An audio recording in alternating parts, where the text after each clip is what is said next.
Chapter 14. If you could spend a day doing one of these things, which would you choose? A. Getting a makeup lesson from the person who does the faces of Jennifer Love Hewitt and Jennifer Lopez and Jennifer Anderson? But not Sawyer's two Jennifers. Haha. B. Getting your hair cut and highlighted by the stylist who styles Julia Stiles? C. Getting a whole new wardrobe on a shopping spree in New York City. D. All of the above, like me. That's right, it all happened to me. Can you say heaven? I don't usually wear makeup. Mom's rule number 4564. But in front of the camera, you have to do so you won't look all washed out or shiny. The makeup artist did my face for me 3 different ways to practice my interviews. I still looked pretty wholesome. Mom made sure of that. But she let me get highlights. Go Mom! Not anything crazy, but after getting my hair cut in a sharp shoulder-length bob, I got a few highlights. I was still dirty blonde, just a little less dirty. And the shopping. Diana was the pro on this one. Let's hit Madison Avenue, she said. Today we can go crazy. Wow, a dream come true. I was standing in front of Barney's, waiting to go in. I had been dreaming of this moment ever since I picked up my first fashion magazine. Every time I looked at one of those mags, I thought, if only. And now it was coming true. Except for one thing. I couldn't stop thinking of Sawyer showing off her $300 shoes all the time, and then making fun of everyone else's. And Myrna in her high-fashion ultra designer wear being like, haha, I am so superior. Madison Avenue felt all wrong now. I mean, I was buying clothes to promote Iz, and Isabella wouldn't think you had to spend a fortune to look good.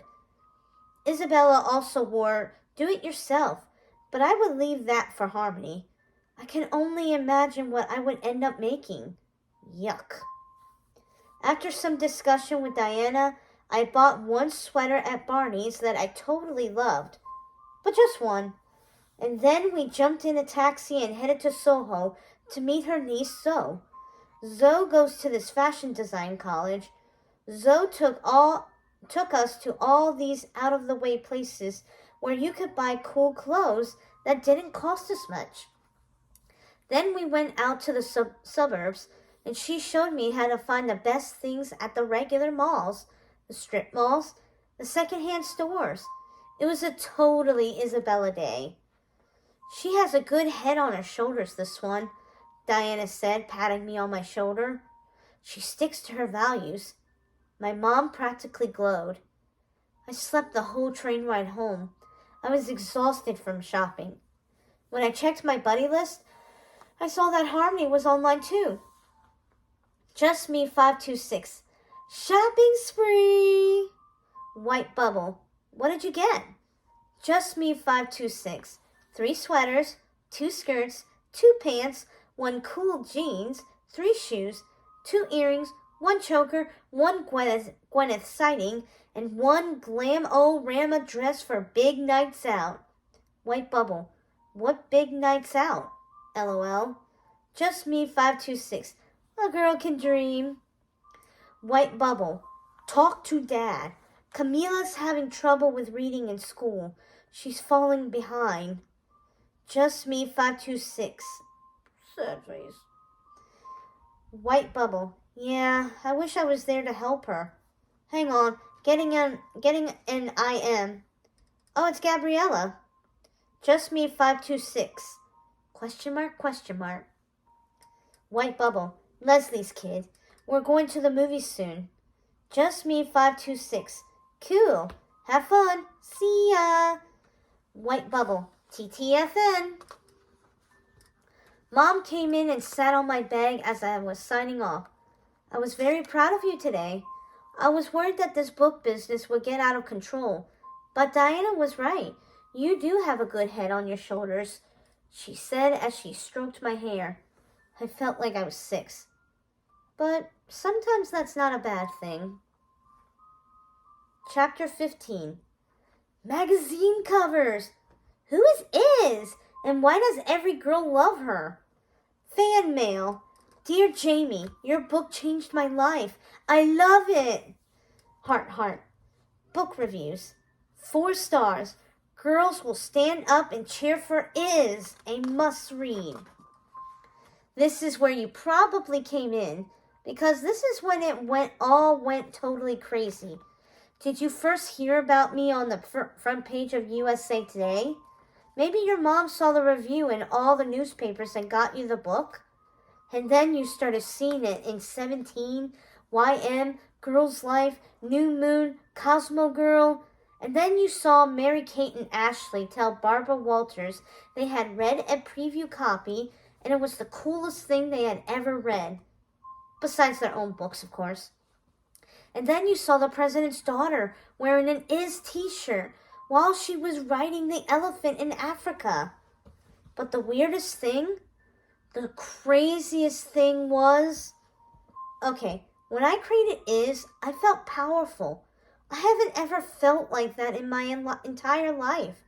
Iz totally rocked. But what was crazy was that it was becoming more.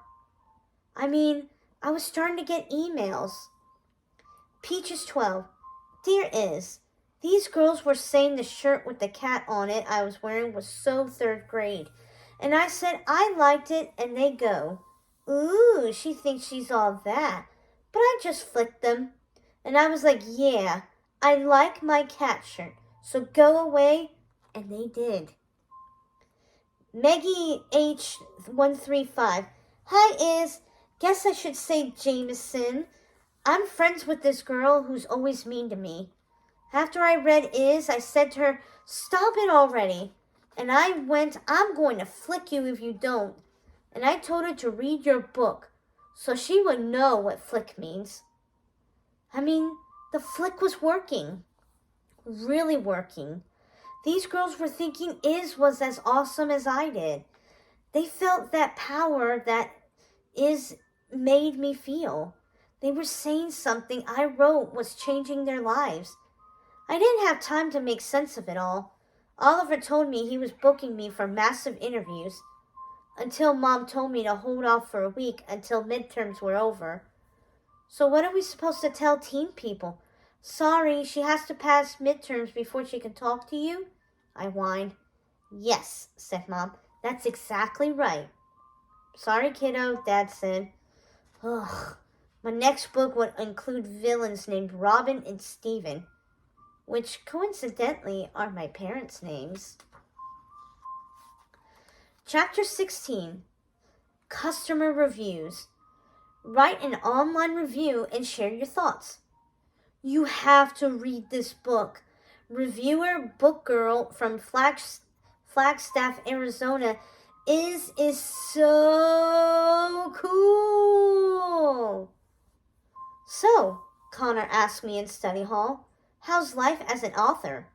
It's pretty good, I told him. Aside from the fact that my parents won't let me do any interviews or let me spend any of the money from my book deal. Yeah, Connor said, my parents won't let me either. Since I haven't been asked to do any interviews or made any money from my own book sales, I smiled. Connor was pretty funny. I thought your book was great, by the way, Connor said. You read my book? I asked, surprised. Well, yeah, Connor said.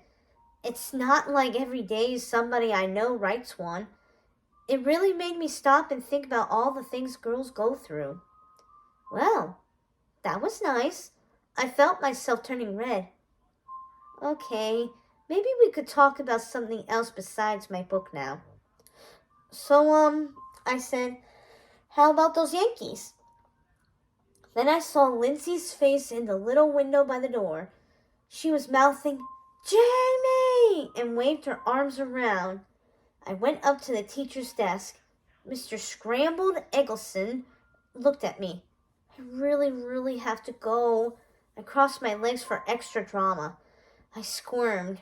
He gave me the pass to the girls' room, and I went out to the hallway. I have gossip! Lindsay dragged me down the hallway to a more private corner. big, major scoopage. Marco Vega and Sawyer Sullivan broke up. I heard Jennifer 1 telling Jennifer 2 about it. Sawyer told Marco they were over. O-V-E-R. She said she was never going to speak to him again. Yes! Okay, not that would really mean a whole lot for me. He was so way out of my league. But at least I wouldn't have to witness any more Sawyer and Marco PDA.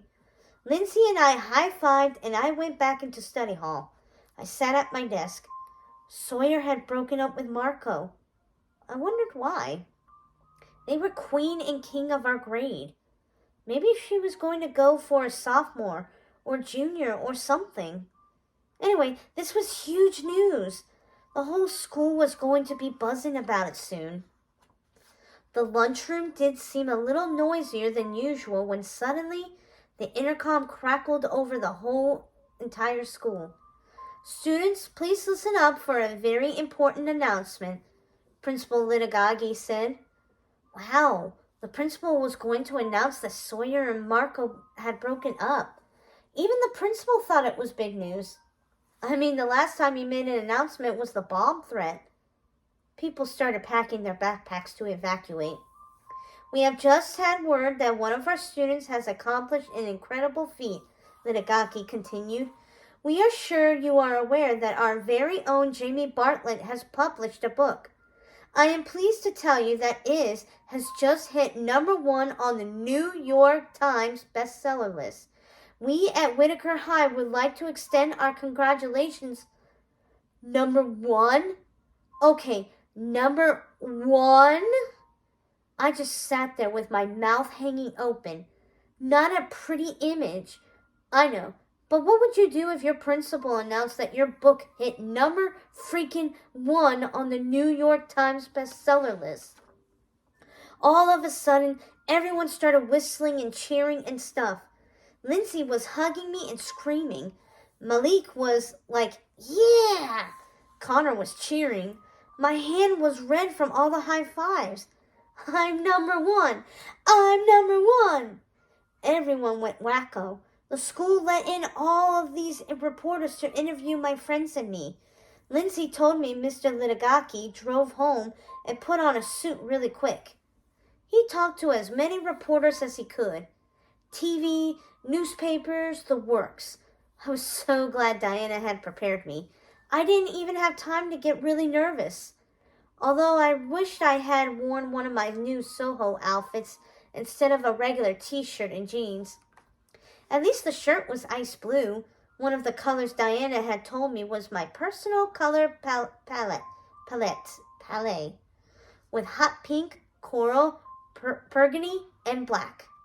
Red was so not on my color palette. I had come a long way since my first newspaper interview outfit. While Mr. Litigaki was practically giving a speech about how he was responsible for my success, I sneaked into the faculty lady's room.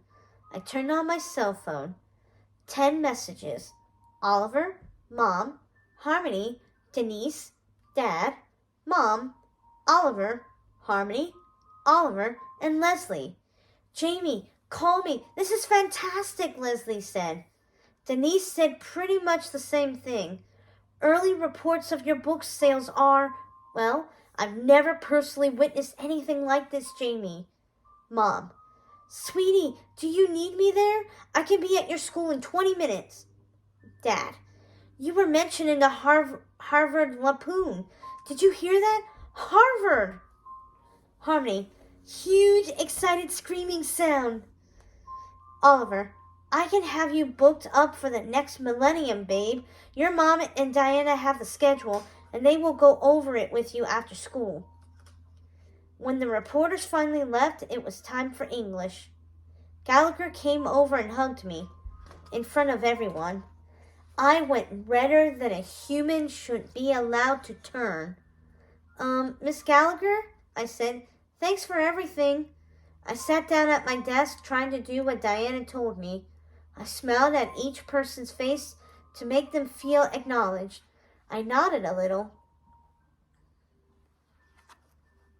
I looked humble, but appreciative. I kept my cool. Gallagher finally started class.